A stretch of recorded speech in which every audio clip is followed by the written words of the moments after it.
fact, a young age. So we still have a deal? All right.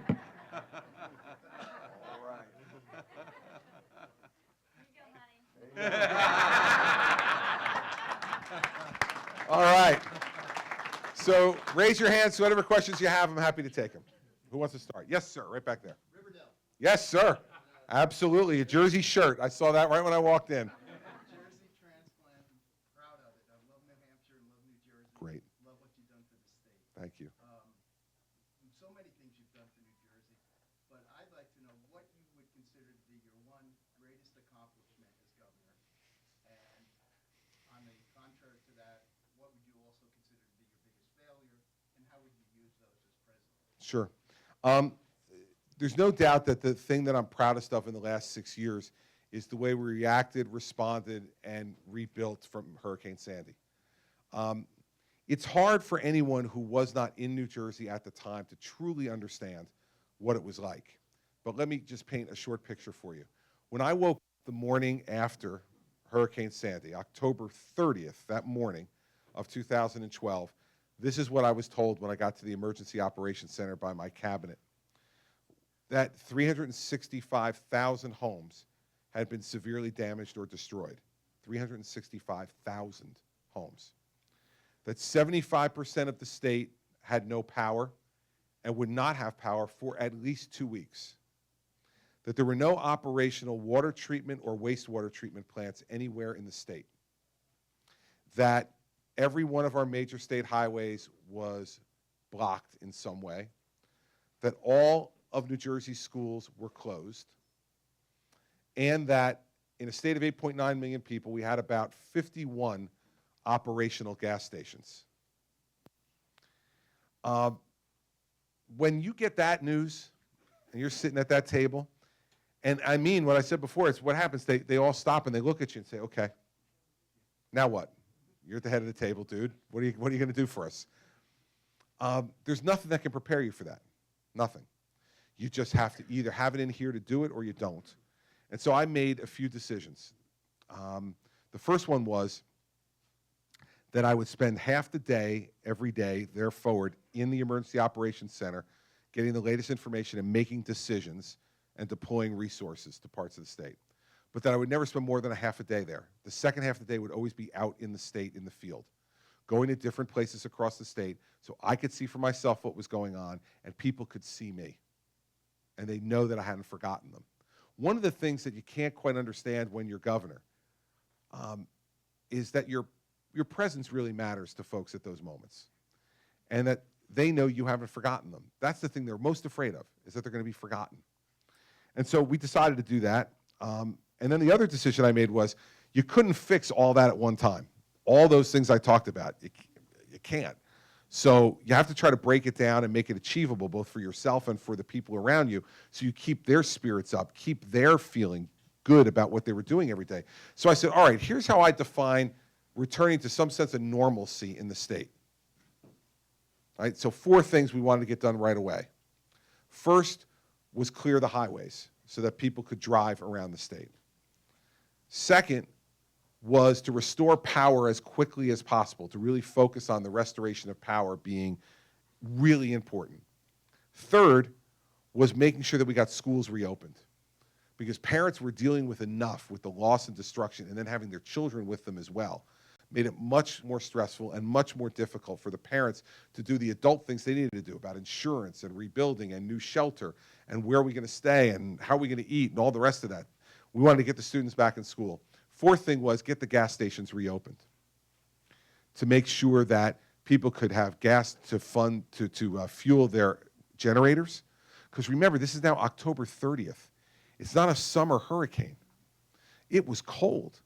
And a week after the storm, we had snow. And so people were cold. They couldn't just stay in their homes, even if their homes weren't destroyed. If they were habitable, it was too cold if they didn't have a generator, and you couldn't run the generator without gasoline. So we said, let's focus on those 4 things first. And let's see how much of we can get done every day. See, because a lot of the stuff helped other things, right? So restoration of power was important because that would help to run the water treatment and the wastewater treatment plants. So we'd have clean water and be able to dispose of sewage.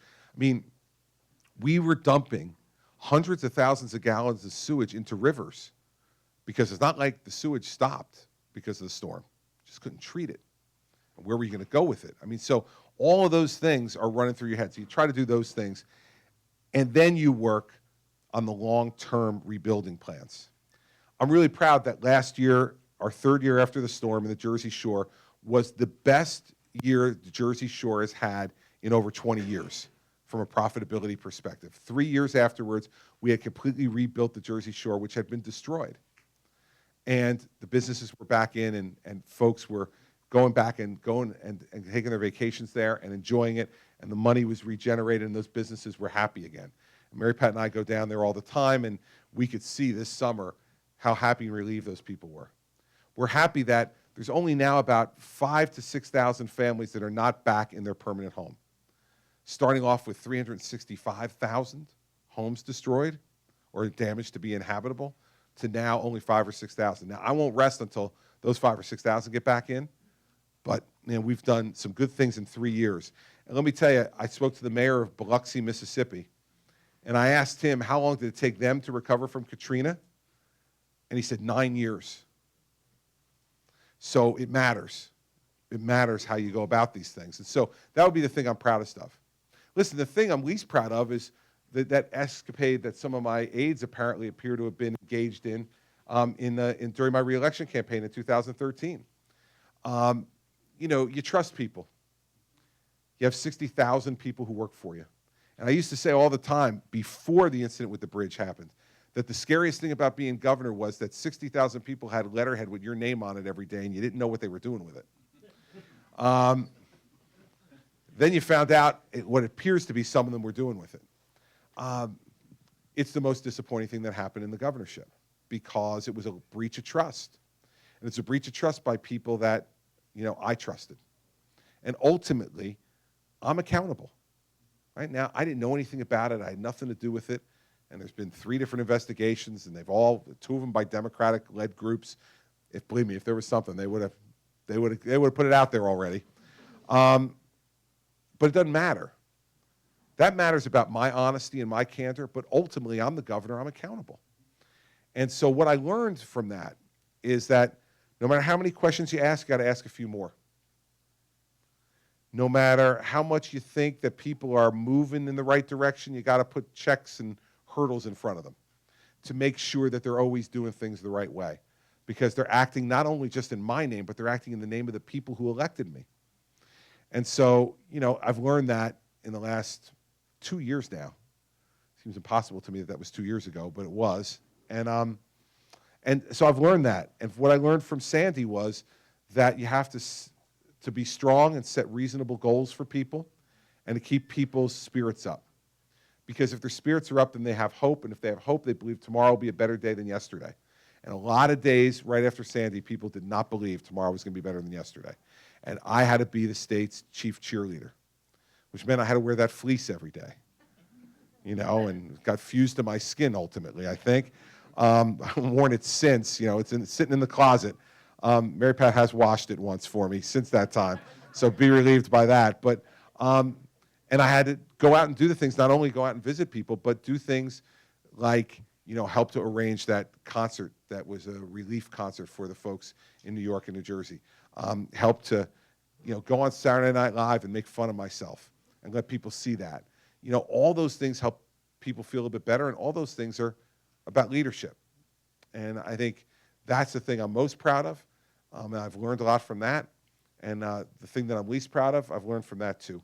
And, in the end, what you need to expect from leaders are, not that things are going to be perfect, because they never are, whether you're in a business or whether you're in a school or whether you're in a government. They're never perfect.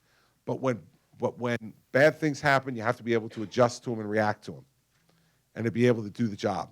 And in both those instances, that's what we did. We reacted, we adjusted, and now in the aftermath, we learned. And it makes me a better person, and it'll make me a better president. And thanks for the shirt. Good job. Little touch of home in Littleton. Yes, sir. Question, your home paper, the Star Ledger, and Oh, they love me. They love me. there's a whole battle going on. Yeah, And Star Ledger was a supporter of yours a while back. barely. Yeah, but Uh, Star Ledger, that was pretty good. Yeah, what he's talking about is that they endorsed me for re-election in 2013 by saying that that my opponent was so horrific that they had to actually support me. So you can kind of call that an endorsement, but so your question. I wanted to hear your explanation of what's going on over there. Oh, listen, they're a crazy liberal newspaper, and they've had enough of 6 years of a conservative Republican governor who won't give in to every crazy liberal idea they have. And when you read the endorsement they made of me in 2013, it really was the most left-handed endorsement that anybody could ever get. It was like, they basically were saying, we can't believe we're doing this, but we so disagree with her that we have to be with him. And they even said in there, we considered endorsing no one, but we thought that was irresponsible, so we'll endorse him. Like, so I think it might be a little bit of a stretch, with all due respect, to say that they were in my corner. I think they may have been shoved into my corner by circumstances, but not in my corner. And I think the union leader got it right. You know, the union leader editorial page referred to the editorial page editor of the Star-Ledger, the ex-girlfriend, who broke up with me and then was running around town complaining about me. I think that Mr. McQuaid got that one pretty much right. And so, listen, when you're in public life, and especially when you're a conservative in the New York media market, you just better be ready to take the incoming. Remember, 9 weeks ago, the New York Times said that this campaign was a vanity exercise. I had no chance of winning, and I should drop out. Now, all of a sudden, they're covering me all the time and writing nice stories about me because they think I actually have a chance to win up here. You cannot be reactive to this stuff, the good and the bad.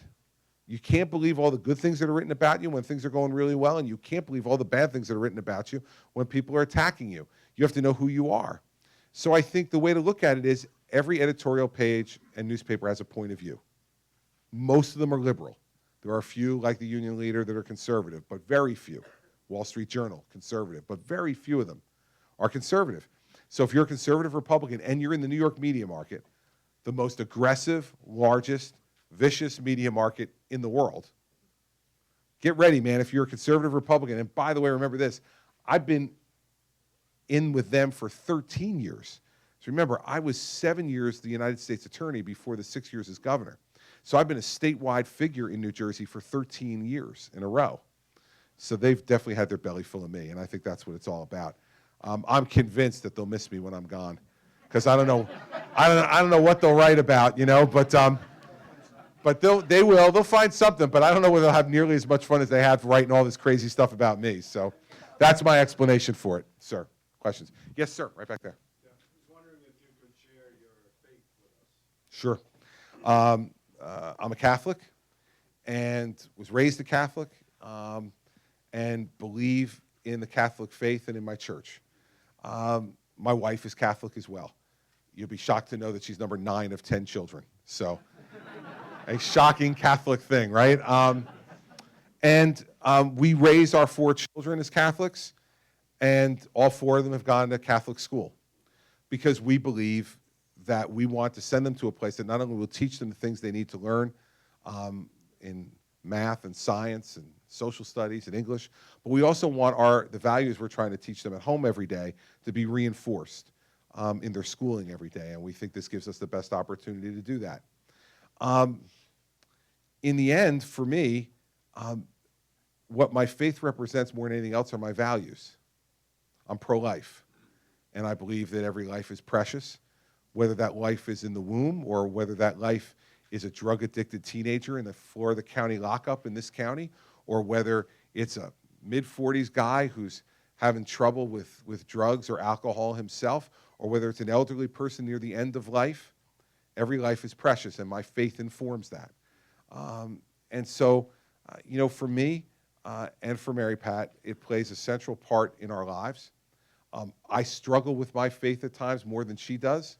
I think part of that is just being a lawyer, unfortunately. So I question everything. And she takes much more on faith than I do at times. But beside that struggle, I feel very comfortable in my faith. I know I'm imperfect.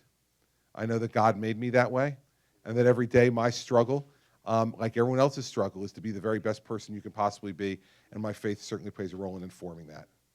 I'm wearing a pin I'd like to give you Sure. I noticed on your, code you may have to get it back from your wife. By the way, you married up, you know that. Yeah, of course I did. I didn't know if your friends loved you enough to tell you or not. Oh, no, my friends have told me that often and every day. Thank you. Would you wear that on your? Sure, absolutely, sir. Thank you. All right, thank you. Appreciate it. Thank you for your question. I'm going to give it to my young aide to put on my lapel on the other side near my New Hampshire pin. All right. Yes, sir. Thank you, sir. I'd like to follow up on Jeff's comments. Yeah. This country responded on biblical principles, Judeo-Christian values. The value system in this country now is degenerating to a point of being disgusting. What would you do as a president, other than example of your own lifestyle? How could you turn this country back from this social engineering that's going on now and saying that everything's gray, there's no black and white? You know, the moral values in this country have degenerated to a point that, you know, I can't explain how low they've become. How would you address that whole issue of reestablishing, like the founding fathers, 29 of the 56 founding fathers had seminary degrees. They had value. There is no value in the individuals. It's like that old Schlitz ad, you know, you owe it to yourself or whatever the commercial. I remember which one you're talking about. Forget the self. How about, you know, even John Kennedy said, ask what you can do for your country. Now it's all gimme, gimme, gimme. How can we turn that around? I think a few ways.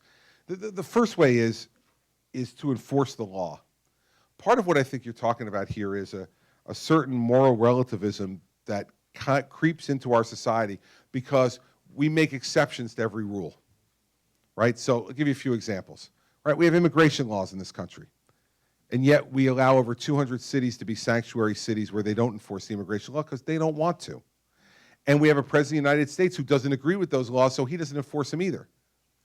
That sends a bad signal that what you think matters more than what the law says. Marijuana.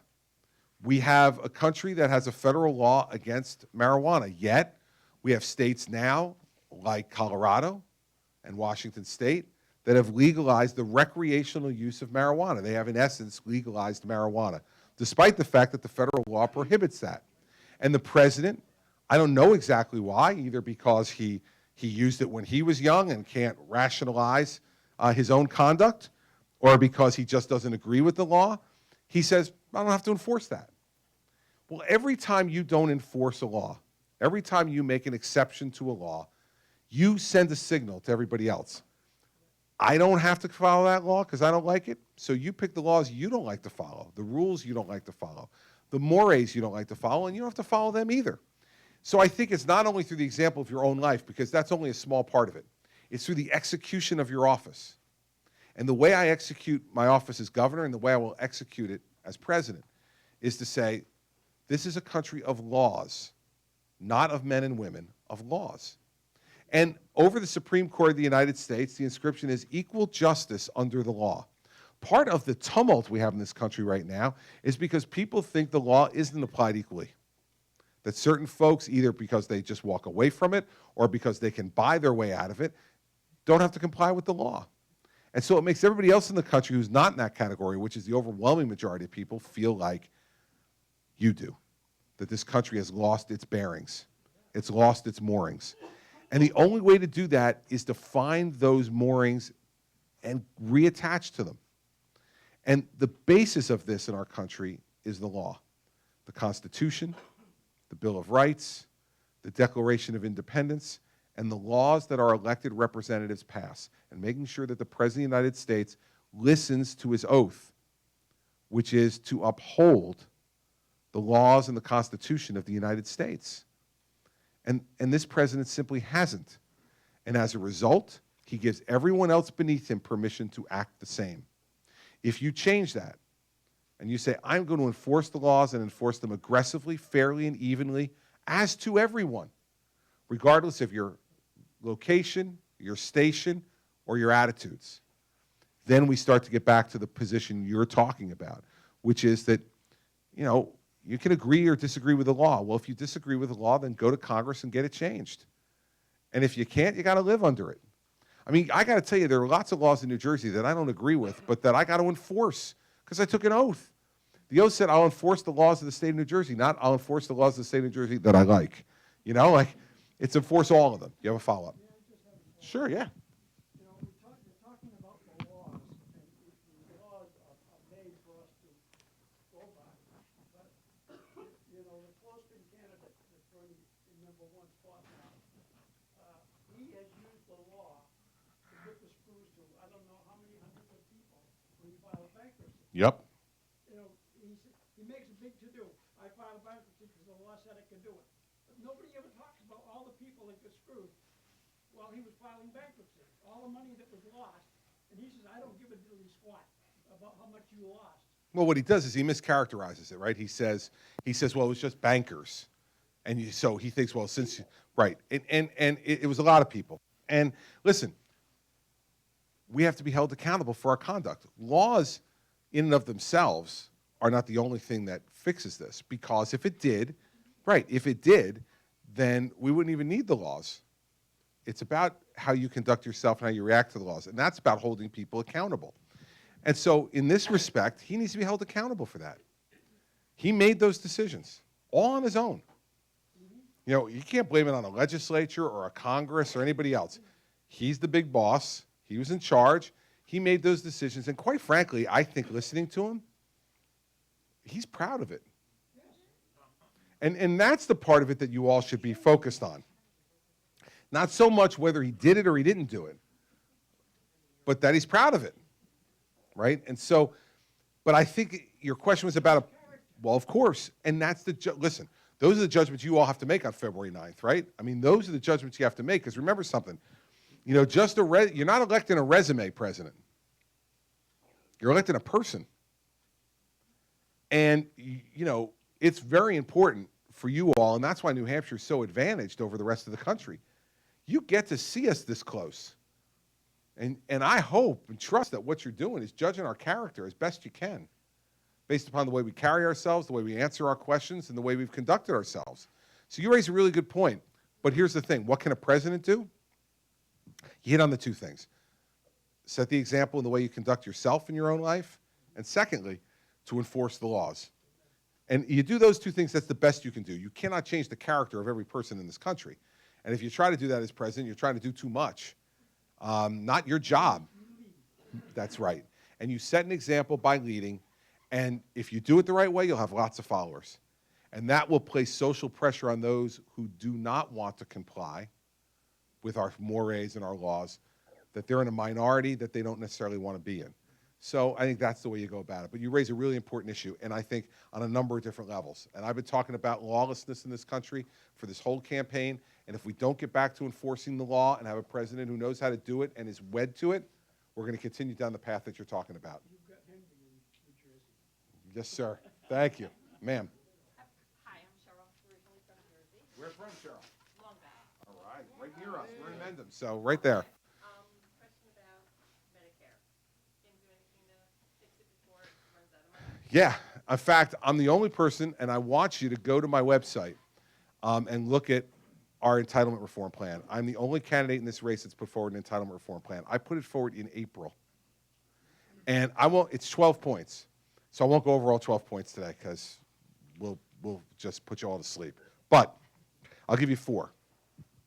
And they're really important, and they're emblematic of what the plan stands for. And the plan's been scored by the Congressional Budget Office, and it will save $1 trillion over the next 10 years for those programs. So we'll talk about Social Security and Medicare, because they're the two that the people really care about the most. So on Social Security, we need to do 2 things. First, we need to raise the retirement age. And here's why. We're all living longer, right? We're all living longer, right? So the average life expectancy of a woman now is 83. The average life expectancy of a man is 79. I saw you smiling. I saw you smiling right there. I saw you. And here's the thing. I want you to know that 10 years ago, you ladies had a 6-year lead on us. 10 years later, it's down to a 4-year lead. We're gaining on you. And this 4-year vacation you think you're going to get from us at the end? You may not get, you may be stuck with us the entire time. So beware. But these programs, as you know, were designed for when people's life expectancy were in their mid-60s. So here's what I say we do. We raise it 2 years, and we phase it in over 25 years. So it goes up 1 month a year, every year for 25 years. The reason that I believe in that is it's going to take care of the long-term problem over the next 40 or 50 years of us living longer, but it's not going to hurt the people who are real close now. So for people with Social Security, it doesn't affect them at all. For the people real close, it affects you for a few months at the most. And so people can plan appropriately and not really get disadvantaged by having to wait an extra 2 years when either their employment or their savings hasn't planned for that. Second, on Social Security, we need to means test Social Security. Now, this is an incredibly unpopular thing, but it has to be done. Here's the thing. We're not balancing the checkbook. More money's going out than's coming in. And, you know, when this first started, you had 13 workers for every Social Security recipient. Today, you have 2 workers for every Social Security recipient. That's a problem, but here's the bigger problem. The government lied to you and stole from you, right? Right, you put your FICA taxes in every 2 weeks. And I love when our son, Andrew, our oldest, first got a job. He came home with his first pay stub, and he said to me, "What's this FICA thing?" Like, what's this? And I'm like, "Oh, you'll learn, baby, you'll learn." It's good to get a pay stub. I like that. A lot more respect for mom and dad now, don't you, kid? And it's supposed to go in a trust fund, right? You know the bad news. They stole it. They're spending all the money. You know what's in the trust fund? IOUs. IOUs from the federal government. And so we need to do something different here. And there's 2 different ideas, right, of what to do. Hillary Clinton and Bernie Sanders will come here and tell you that what you should do is take the cap off the Social Security payroll tax and have everybody pay Social Security tax on every dollar you make, right?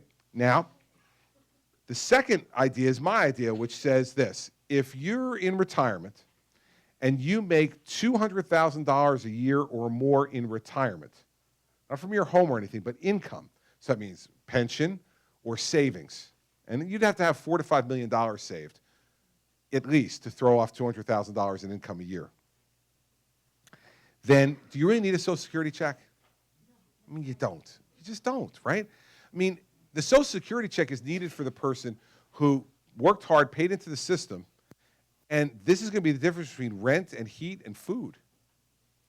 That they're counting on that. Someone who's making that kind of money in retirement, they don't need it. So I say you don't get it. Now, here's the difference between my plan and Hillary Clinton's plan. Because it goes after the same people. Hillary Clinton will say, well, I'm taking the cap off to go after the rich. Okay, that's fine. What's my plan doing? It's for people who are well off. If you're making $200,000 a year more in retirement, I'd call you well off. If you've worked your whole life and raised your family, you got $4 or $5 million in the bank, God bless, you did a great job. And you're doing very well compared to almost all of the people in this country. So it's 2 different approaches to get at the same problem, except here's why mine's better. They lied to you and they stole from you. We all agree with that.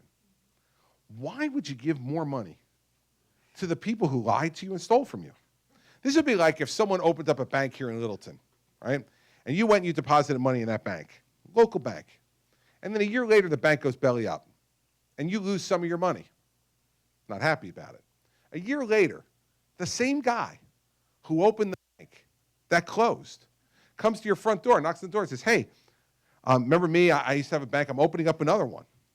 And I'd love to have your deposits. Now, listen, people in New Hampshire are really nice. But there's no chance he gets off your front porch with any of your money, right? No chance. You say, why would I give it to you? And his answer would be, because I learned my lesson?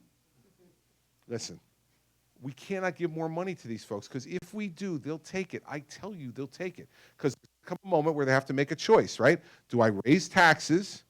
Do I cut spending? Or do I look at that little pile of money over there that nobody's really paying attention to right now and take that, and then I don't have to do either. And I don't have to be unpopular with anybody. And when they finally figure out that I took that money, I'll be long gone. You don't want to give the government any more of your money, right? So that's what I do on Social Security. On Medicare, I would do the exact same thing. That increase the eligibility age 2 years, phase it in over 25. And second, if you make over $200,000 a year, instead of subsidizing your premium 75%, which is what we do now. For those folks, we only subsidize at 10%. So you have more money, you can pay more for Medicare. You still get a subsidy, but you don't get as big a subsidy as you would get if you really needed it. People will have said to me, I was in Exeter early on. Guy got up and yelled, "It's not an entitlement program, it's my money, I want it back."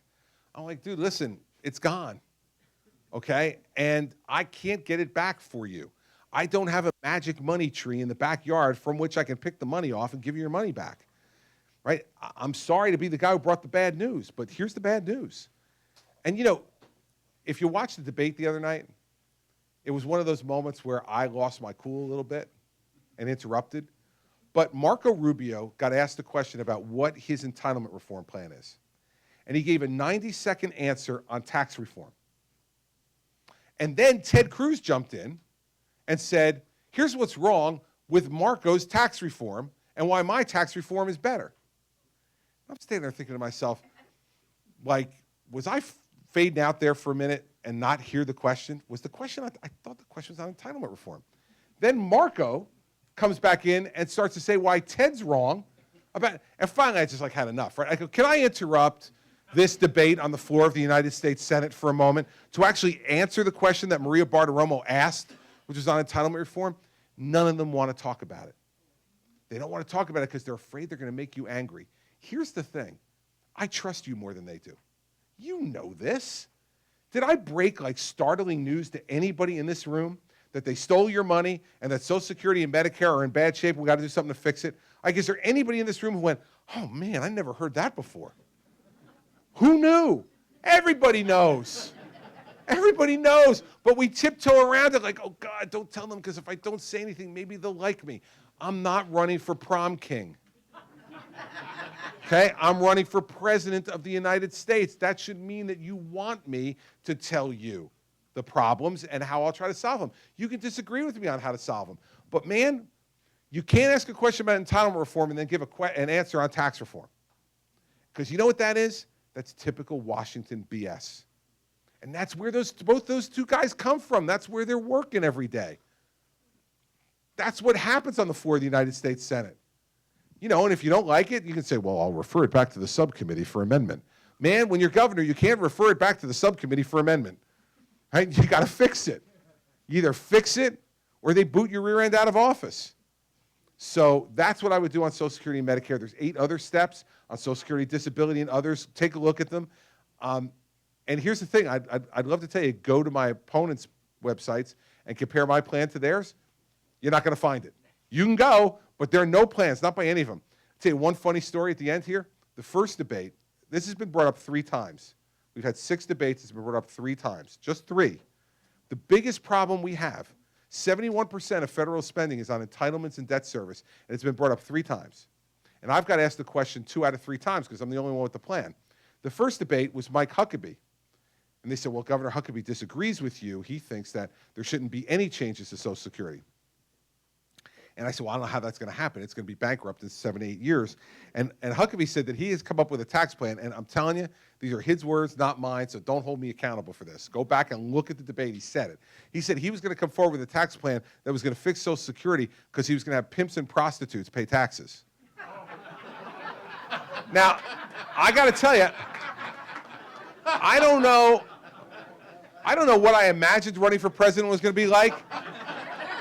But there were 26 million people watching that night. I was thinking to myself, people at home are going, those are 2 words I definitely wouldn't have thought. If you were having a drinking game at home for the debate, man, pimps and prostitutes would have been very low on the list, right? And listen, I've been to 49 of the 50 states in my life. Alaska's the only state I haven't been to yet.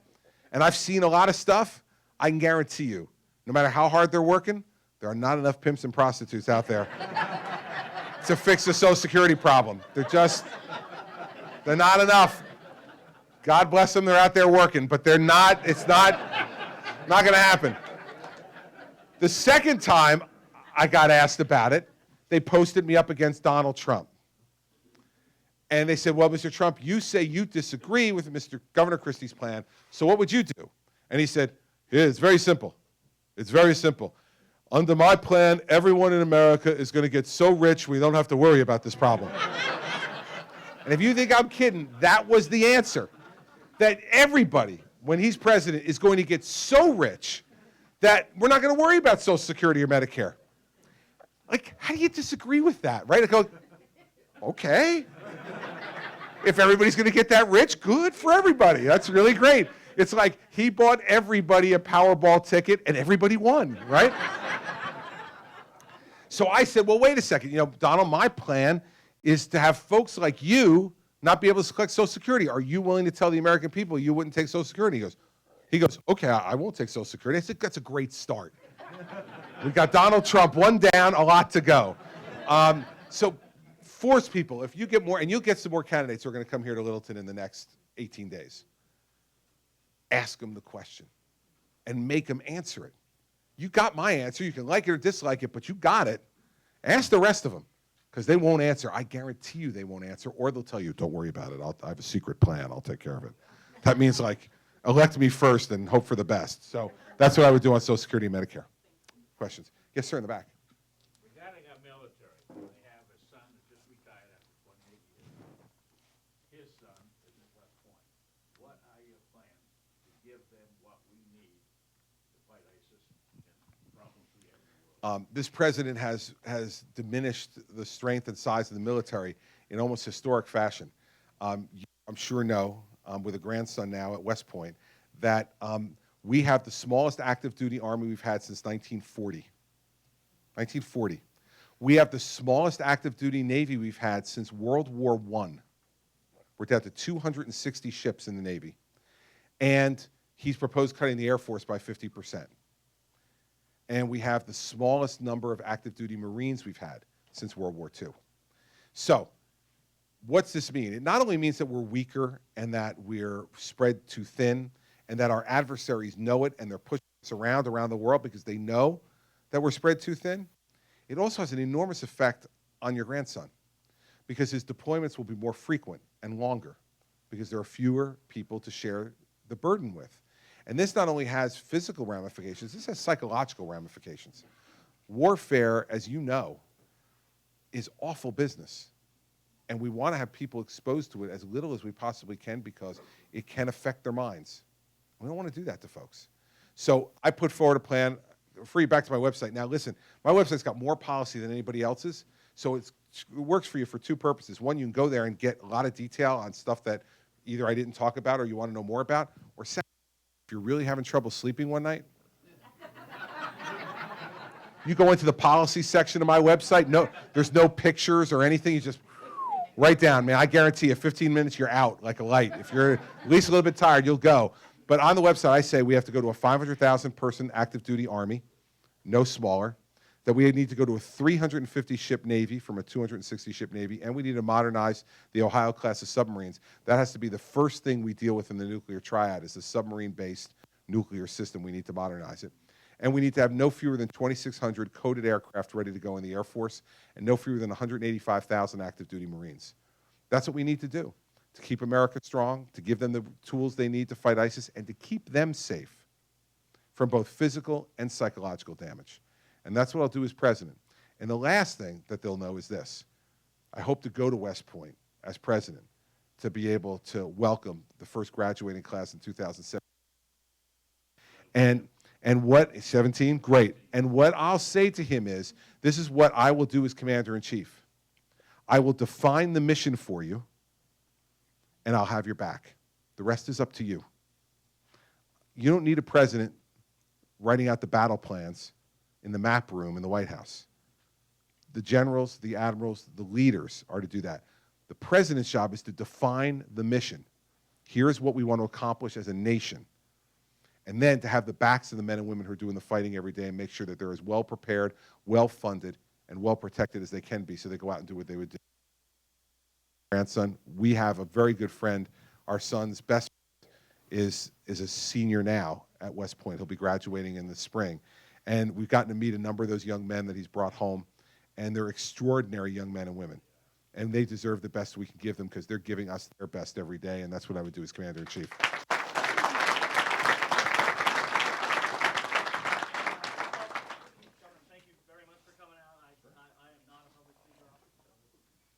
Let her rip, baby. Read it. Doesn't matter to me. Go get them. Sorry, you don't have a teleprompter. Yeah, no. Glad you don't need it. Very happy I don't need it. Here we go. Including myself, millions of millennials will make up 36% of all eligible voters. Obviously, not quite what we're seeing in this room today. I'm taking my lunch break to come here. Of that number, 70% believe in climate change, and that is a real incredible threat to our planet and country. To win the national election, experts have agreed that to win that election, you would also need to carry some of the millennial vote. In the past, we've made statements such as climate change is not a crisis, and you're not relying on scientists. But yet the national NOAA and NASA have said with almost certainty that the planet's only going to continue getting warmer. How can you address that as president? Well, you didn't read all my statements. I'm disappointed in you as a millennial with your incredible access to the internet and information. What I said before I said that I don't see it as a crisis, the context of that question was comparing it to ISIS. All right, people were saying, so if you had to decide which one are you going to deal with first, ISIS or climate change? I said, listen, I'm dealing with ISIS first because that's much more of a crisis today than climate change is. I said climate change is a long-term crisis, not a crisis today. I'm one of the few candidates in this race who has said climate change is real and human activity contributes to it. So if you're looking for a candidate who says those things, I already said them. But here's the thing, being president is about setting priorities. You can't do everything every day and do it well. If you try to, you're going to fail. You'll wind up being mediocre at worst at everything. So right now, I feel the thing that our country is most threatened by is the terrorism threat. That's a real present danger threat all around this country and around the world. And we need to unite the world to do that. Secondly, I'm very disappointed, but not the least bit surprised at the president's climate change agreement. Because, as you probably know, being interested in this subject, those things get applied, those restrictions get applied to America immediately. But China, 15 years. China gets to pollute in an unabated way for 15 more years and ties our economic hand behind our back against our number one competitor economically. That's a bad deal. Let's put aside what it does, because you know that there are times in China where people have to walk around the country with surgical masks on because it is so polluted, so difficult to breathe. I will tell you, the vice chairman of the Communist Party came to visit us with a Chinese delegation at Drumthwacket at the governor's mansion a few years ago. And I asked him, I said, so what's China's plan on climate change? And I swear to you, this was the answer. He said to me, well, you know, we actually met with your executives at your great company in New Jersey, Johnson & Johnson. And we've told them to work harder on a cure for lung cancer. All right, so I want you to know what the Chinese attitude towards this is. The Chinese attitude is, forget it. We're not doing it. So now, it's going to be the job of the American president to try to bring the Chinese around through other types of gentle persuasion that they need to be a partner in trying to protect the globe. But go back and look at all the statements I've made on this issue, because there's some people who don't think climate change is real at all, and they don't think human activity contributes to it. I think it's an unavoidable conclusion that we contribute to it. We're doing things. Of course we contribute to it. The climate changes all the time. It has changed all the time throughout our history. So the idea that human activity doesn't contribute to it is to me, just not believing in the science. It is what it is. I don't believe it's a crisis today that necessitates us tying one hand behind our back economically or taxing all of you through a cap and trade program that only we'll comply with, but the Chinese won't. Well, if it's just one globe, and it is, then everybody who inhabits the globe has to contribute to solving the problem. And if we're the only ones doing it, or us and the folks in Europe, and the Chinese and others are going to go off unabated for the next 15 years and pollute and make themselves more competitive than economically, I think it's a bad deal for us. So I think what millennials will want is, yeah, they want clean air and clean water, so do I. But they also want a job. And they don't want to have to go to Beijing to get it. And so I want to try to balance those two things while also making sure the priorities we have to protect our homeland are the first thing that a president thinks about every morning when he wakes up. The single most important job of the President of the United States is to protect the safety and the security of the American people. And if you don't do that well, none of the rest of it's going to matter. So that's the context of that statement, okay?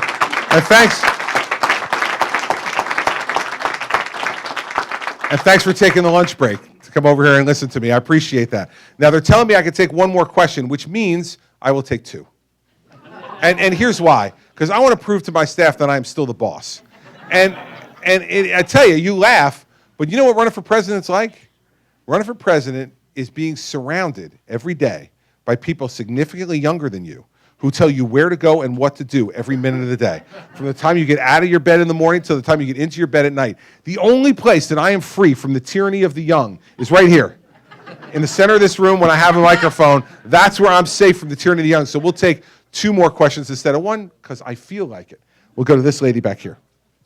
So you brought up the metaphor using the Senate and school. Yes. My question for you is, I believe that the boy always inhabits part of the man, and so when you This is were- deep. When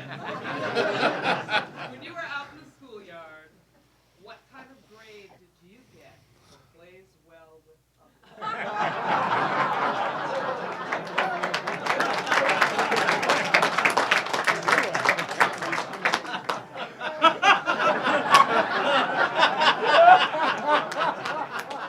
Much better than you suspect. Here's the thing. You know, when I was a boy, I am the oldest child in my family and the oldest son. So I think there's something for any of the men who are here who are oldest sons in their family. There's a certain measure of responsibility that you feel you have that's different. And my mother used to drill this into me all the time because she was the oldest child in her family. And she used to take me aside all the time and say, Christopher, it's your responsibility to set a good example for your brother and sister. It's your responsibility to make sure that they're safe and they're okay when you're with them at school. It's your responsibility to make sure that they're doing things the right way because you're the oldest child. And so my entire attitude was informed by my mother's instruction, which was I had a responsibility, fill in the blank, whatever it was. I mean, and unfortunately at times I got to the point where I was like, man, could I be second? Like, just give me a week. 'Cause if I could be my brother Todd for just a week, I would be the happiest guy in the world. I'll tell you the truth. And for those of you who know Todd, you know that's true. But I always was the kind of kid who felt like I had a responsibility to others. And so, you know, all the things that I did as a young person kind of reflect that, whether it was that I got good grades or whether it was that I was captain of the baseball team or whether it was that I was president of the class for all 4 years in high school. Or all those things were about me feeling like I had a responsibility beyond myself to other people. And it's really now extended into my life's work. Because, you know, when Mary Pat and I first met and we were in college and you start to talk about the things you want to do with your life, I think there was a mystery to her at some point about, like, why does he want to do this with his life? And she still says that to me at times. Like there's so many other things you could be doing with your life. You're bright and you're talented and there's so many other things you could be doing. Why do you want to do this? It's hard for me to explain it, except to say I feel it.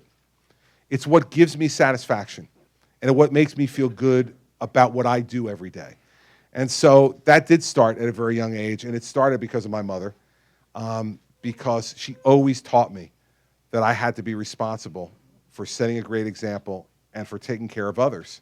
And she told me it was that because of my station in life when I had been born. And so, you know, that never leaves you. And those lessons that your mother teaches you, you know, become who you are. And for me, with her, you know, I can still hear it. You know, she's gone a long time now. But man, you're right, laugh. You know, it's that little voice in my head, you know, that late at night, I can hear her. And so that's who the boy was. And as a man, what you try is to make sure you don't disappoint the boy. Right? That's what you try to do. Yes, sir, you take the last one. I have a question about when you go to Washington and Love the optimism, baby. plan to make changes down here. Could you give us your position on term limitations, Yeah, which include the House, and the Senate. the Yeah. Senate, and I would say if you, go ahead, oh, sorry, go ahead. Along with that, the issue of line item veto. Okay. So on term limits, I am absolutely for them, and I would be for 12-year term limits. So no matter which house you served in, if you're in the House of Representatives, that means 6 terms. If you're in the United States Senate, that means 2 terms. But if you can't get done what you need to get done in 12 years, go home. Okay, it's 12 years. 12 years. And why all of a sudden are members of Congress indispensable, and members of the legislature, but the president and the governor are completely dispensable, right? We get 8 years, that's it. Right? So I get 8 years as governor. I've got 2 years left as governor. If I became president, I have 8 years as president, and that's it. That's what you get. But these guys stay forever. We got a guy in our state legislature in New Jersey who has been there. This January starts his 44th year. 44th. I mean, go home, man. Like, if you can't have gotten it done in 44 years, like, what are you doing? Why would you want to be there for 44 years? I mean, right? Well, money, I guess, but he didn't get paid that much, and I know he gets decent perks. He gets decent perks, but you know what? It's as much about ego as it is about money. They like the title. They like to be called that title. And, you know, I think, why are we dispensable and they're indispensable? It doesn't make sense to me. Line item veto? I would be lost without the line item veto. As governor, I've line item vetoed somewhere between $4 and $5 billion in spending in the last 6 years. $4 and $5 billion of spending. It's the only way you can balance off, because if you don't have it, then you have to veto the whole thing. And that becomes politically incredibly difficult, right? And that's the way that Congress kind of gets a little bit of an advantage over you. So there's no question that I would go to what I hope will be a Republican Congress and say to them, listen, you want to really restrain spending? Help me, like the old Jerry Maguire movie, for those of you who have seen Jerry Maguire. Help me help you. Help me help you. You can't constrain yourselves. You all got to go back and say to your constituents, I got you this bill and this thing and this thing and that thing. I'm the one who can say no. I'll be the adult supervision in the room. And I think that absolutely line item veto is really important. So term limits, 12 years. Was there one other thing? Supreme Court. Okay. Here's an interesting thing about the Supreme Court. I'm kind of 2 minds on it. I like the system we have in New Jersey. Here's what we do in New Jersey. A Supreme Court justice gets appointed with the advice and consent of the Senate, originally for a 7-year term. And after that 7 years, the governor then gets to decide whether or not to reappoint that justice. And if that justice is reappointed and reconfirmed, they then get lifetime tenure. So you get an opportunity to be able to watch them for 7 years do their job, and then decide whether you think they should have it for the rest of their lives or not. I don't ever want to go to electing it. I think electing judges is just a bad way to go. You put them in the middle of politics, and I think that's really bad, and it was not what the founders intended. They wanted those folks to be above politics, above elective politics at least. I understand that part, but forever? Well, listen, the idea of forever, it is a hell of a long time. And when you're campaigning for president, it seems even longer. But, part of the idea is to insulate them from politics. So I like the idea of the 7-year term and then a reappointment possibility. If you think the person merits lifetime tenure and you and the Senate get together and agree to it, that's great. And if you don't have to reappoint them. But you at least get a trial run, because what I'm concerned about is not so much that they're there forever, because if they're good and they're there forever, that's fine. The problem is when they're not what they said they were. And we've had that a number of times. A number of presidents have been really disappointed by appointing someone who they thought was a conservative or a liberal, and they turn out not to be either. And David Souter, yeah, one of your guys. I know. We got him. We got you for him, everybody. And thank you, New Hampshire.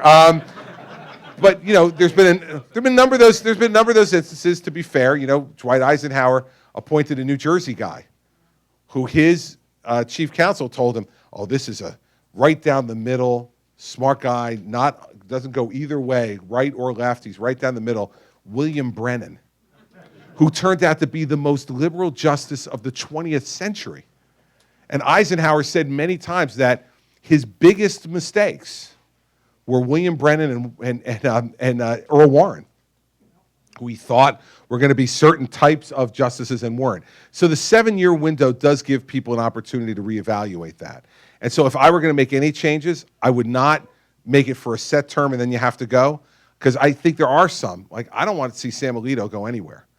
I want him there I'd like to see Scalia there forever, right? So, you know, and so the ones that you agree with and that you think are doing a good job, you like to have the opportunity to put them back after a period of time. So that's what we do in New Jersey. I think it's worked pretty well for us in the main, and I think it could work well at the federal level too. But I wouldn't be for electing judges, and I wouldn't be for giving them just one finite term. I'd want to give them the opportunity to be able to serve for a lot longer, to keep them insulated from politics and not feeling that political stress all the time that would come from us and from the politicians and from the public. So that's my view on that one. All right, so I want to end up with a couple of things. First is to say thank you to all of you for coming. Middle of the day here in Littleton. You all decided to take your time to come and listen to me and to ask me really good questions, and I appreciate it. You know, every time I come to one of these things, I think, you know, I'm not going to be asked a question that I haven't been asked before. You think, God, I've answered now, I think our staff counted, I think I've answered over 800 questions now at town hall meetings in New Hampshire. So you figure you're going to get nothing new. And then this lady shows up. Right? And you go, well, that's the beauty of America, baby. And I appreciate your question. It was great. So I thank all of you for coming and taking the time. I tell people in New Jersey all the time that if you're going to get cynical about politics and about our democracy, which we all do at times, and some more than others, I tell them, come to New Hampshire. Come to New Hampshire and watch what all of you have been doing for the last year. You've been coming to these meetings on and off for the last year. And it's incredibly inspiring to me as a candidate that you're willing to take that time, invest that time and energy in us, to be able to make what you consider to be the best judgment you can make on February 9th. Really important, so I thank you for that. Second thing is I'm going to have to ask for your indulgence. And I'm going to ask it of all of you on behalf, you're going to have to be on behalf of all the rest of the people in New Hampshire. I got to go home. I was supposed to stay here through Monday. We've got snow coming. Now, I got to tell you something. After you've dealt with Hurricane Sandy, Hurricane Irene, and more snowstorms than I can even count in 6 years, I forget the number of states of emergency I've now signed over the course of my time. But when snow comes, people get nervous. Now, there's nothing to be nervous about in New Jersey. All the reports I've gotten, I just had another call before I came in here. It looks like it's going to be a pretty manageable storm as storms go. It'll be a lot worse south of us than it will be for New Jersey. But people get nervous about it. And when they get nervous about it, for reasons that I'm sure you cannot understand, they feel comforted by my presence. I don't quite know exactly how that works, but they feel comforted by my presence. And I guarantee you, to answer your question more fully, that if I didn't go back, they'd criticize me. When I do go back, they'll criticize me for whatever I do when I'm there. And then when I leave to come back here, they'll criticize me for leaving. But I want to make sure that the people in my state feel safe and secure and know that despite the fact that I've been on the phone 7 or 8 times in the past 2 days to get updates from the National Weather Service and to lay out the plans for how we're going to deploy resources, talk to the National Guard, talk to the Department of Transportation, talk to the Department of Environmental Protection, make sure everybody knows what they're doing. They'll feel better if I'm there. So I'm going to go back this afternoon. You're going to be the last event that I do today. I'm going to go back this afternoon, and then I will try to come back on Sunday. We'll see how conditions look like after the day tomorrow, and if they're what I think they will be, which is plowed and under control and the weekend, so nobody's having to run anywhere, then I'll come back on Sunday and I'll resume my schedule on Sunday if I can do that.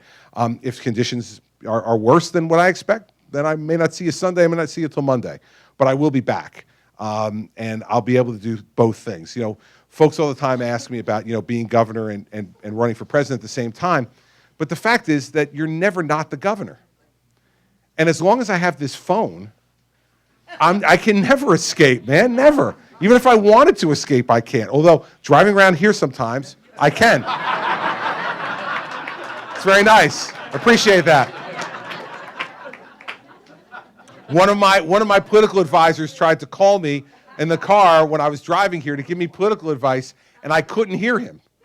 And I don't know whether that was good or bad, but I couldn't hear him. So the fact is, I'll be going home this afternoon. But here's the better news: Mary Pat's staying. All right. So the events that I was going to do this afternoon, she's going to do, and she's going to do some events for me tomorrow. The town hall that I was supposed to do tonight, we're going to reschedule to when I come back. So I think that's the one in, is that the one in Hooksett? Oh, no, Lebanon, in Lebanon. So we'll reschedule Lebanon. I'll come back up to do the Lebanon town hall when I come back up. But I hope that, and I'm sure, and I can tell from your reaction you all understand, I wanted to monitor this and to see what it was going to be. And the more I've monitored it, the more I know that people will feel better if I'm there. So I'm going to go back home. I'll do what I need to do there, ride a snowplow, do whatever, you know, because they'll want me actually plowing the roads myself, actually. And one of the things, Star Ledger will want me to actually be behind the plow, sometimes in front of the plow, depending on the day. So we're going to do that.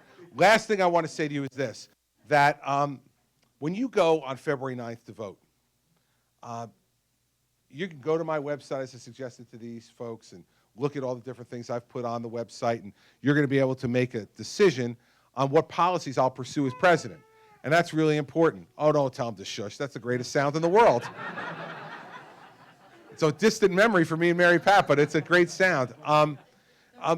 You're going to want to know more than that, right? When Governor George W. Bush came up here in 1999 and 2000, and he did town hall meetings, I know he did, I suspect that no one got up and asked him this question: Governor, what happens if 19 radical Islamic jihadists hijack 4 commercial airliners, fly 2 of them into the World Trade Center, fly 1 of them into the Pentagon, and then take the other one, try to get it to Washington, D.C. to hit the White House or the Capitol, but instead it would crash in Pennsylvania and kill everybody aboard? As President of the United States, what would you do? I know no one asked him that question because no one could have possibly anticipated that something like that would happen. So why is it, and I don't know if you felt this way, but I know I did, why is it when that happened that I felt really confident in my heart that George W. Bush would be able to get us through it? I felt like he would protect us, that he would take the steps that were necessary, and that he had the strength of character to be able to get America through this awful, awful moment in our history. I just felt that way. And I think it's because I worked for him in 99 and 2000 in that campaign, and I felt like I'd gotten to know who he was, that what he believed in his heart.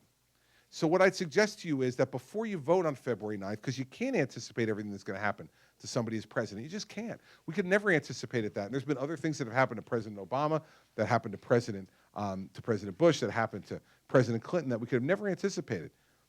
So you got to know who these folks are that are asking for your vote. And so I'm just going to end up by telling you who I am. And it builds off of her question, which is why I'm going to do it. I am the product of an Irish father and a Sicilian mother. Yeah, I heard that. Okay, so you know what I'm talking about. As the oldest son in a family like that, I became expert at dispute resolution at a very early age, because my parents argued about everything, and they argued loudly, frequently, and everything got laid out there. Now, my dad, who is, I think, coming up today, he's been up the last 2 weekends. My father's 82 years old, and in the last 2 or 3 weekends, he has been in New Hampshire going door to door for me. Pretty amazing. He's an amazing guy. If he comes to your front door, I want to apologize in advance. And just, you know, he'll be incredibly friendly. Whether you want to be hugged or not, he will hug you. And he will tell you embarrassing stories about me from when I was a kid. And you'll enjoy every bit of it. And he's a wonderful guy. But I told him for years as an adult that he is all those things, but in the automobile of life, he was merely a passenger. My mother was the driver. Mom was judge, jury, and executioner. She liked the last part the best, and she set all the rules in the house. My father had almost no role in setting rules in the house. My mother set them all, and there were plenty of them. But the most important one, the one she used to emphasize all the time, was there is no suffering in silence. Now, I think this was the most important rule because she used it the most, right? If anything bothered her, you heard about it. And you heard about it right away. And when I got to be a teenager, got a little bit older, I would push back like teenagers do. And I'd say, Mom, enough. All right, I get it. I hear you. I hear you. Please stop. No, I don't want to hear anymore. And she said to me, no, Christopher, you're going to hear it. You're going to listen right now. I need to get this off my chest. There will be no deathbed confessions in this family. You're going to hear it right now. And I'm telling you, she said that over and over. I could hear her voice. No deathbed confessions. You're going to hear it right now. I'm like, okay. And so I told you before that my mom passed away. Back on Valentine's Day of 2004, my mom, who had been a lifetime smoker, was diagnosed with lung cancer. And for those of you who've gone through this, you know that with lung cancer, it can either move very rapidly or very slowly. Unfortunately, in my mom's case, it moved very rapidly. And it spread to other parts of her body, and she was very sick very quickly. I was U.S. Attorney at the time, the chief federal prosecutor in the state, and I was off at the end of April to a national conference where all the U.S. attorneys got together in San Diego for our once-a-year conference. And so I got a call from my brother when I was out there, and he said to me, listen, Mom took a real turn for the worse. We had to put her back in the hospital, and the doctors say, like, if you want to see her, you need to come home right away. So I got on a red-eye flight that night, and I flew back from San Diego to New Jersey. I got in my car, and I went to the hospital. And when I got there, they told me they had been giving her morphine. For those of you who've been through losing someone to cancer, you know that's usually like the last step. They give them morphine just to make them comfortable as they're beginning to slip away. So my mom was sleeping when I got there, so I just sat next to the bed and waited for her to wake up. And finally she woke up, and it was so typical of my mother. Right? She hadn't seen me for a week. And she looked up at me and she said, what day is it? And I said, well, it's good to see you too, Mom. I missed you. It's Friday. She said, what time is it? And I said, it's 9:30 in the morning. And she said, go to work. Go to work. And I said, Mom, I just flew across the entire country to come and visit with you. I'm not going to work today. I took today off from work. I'm not going. I said, I'm staying here with you today. She looked at me. She said, Christopher, it is a work day. Go to work. I'm like, what are you, afraid of not getting your taxpayers' money's worth? Like, I'll make up the time. It's fine. Like, I'm going to stay here. It'll be all right. And she reached over and she grabbed my hand. She looked at me and she said, Christopher, go to work. It's where you belong. There's nothing left unsaid between us. Other than the birth of my 4 children, there's not been a more emotional moment in my life. My mother, my role model, was giving me permission to let her go. And as I sat there, I thought to myself, and damn, man, she's right again. As much as I hated to admit it, I was like, she's right again. She was right the whole time, right? She said, there'll be no deathbed confessions, over and over. And she was right. Because every grievance had been aired. Every joy that we had in our life had been shared with each other. At that moment, there was really nothing I needed to say to her or that I needed to hear from her. I knew she loved me, and she knew how much I loved her. And all the rest of the stuff had been talked about. And so I did as I was told. I got up, I kissed her on the forehead, and I said, okay, Mom, I'm going to work. And she looked at me and she said, good boy. And I walked out. 3 hours later, she went into a coma, and 3 days later, she died. And we never spoke again. And I have absolutely no regret, not one regret about it, because I lived my life the way she taught me. And I know that if she were still alive today to see this circus that my life has become, she'd have a number of things to say. But I know 2 for sure. The first thing I know she'd say to me is, so, you're running for president of the United States, Mr. Big Shot. She looked at me and go, remember, I changed your diaper, buddy. I know who you are. Don't act like a big shot with me. My mother would be obsessed with the idea that I kept my head on my shoulders and my feet on the ground, and that I wasn't changed in that way by this experience. Second thing I know she'd say is, all right, so if you're going to do this, you're going to run, you're going to ask these people for more trust than they give to anyone other than their family to give you the job of President of the United States. Well, then you better tell them everything, Chris. You better tell them what you're thinking, and you better tell them what you're feeling. Because in a trusting relationship, that's what we do. That was her lesson to me in life. And so that's who I am.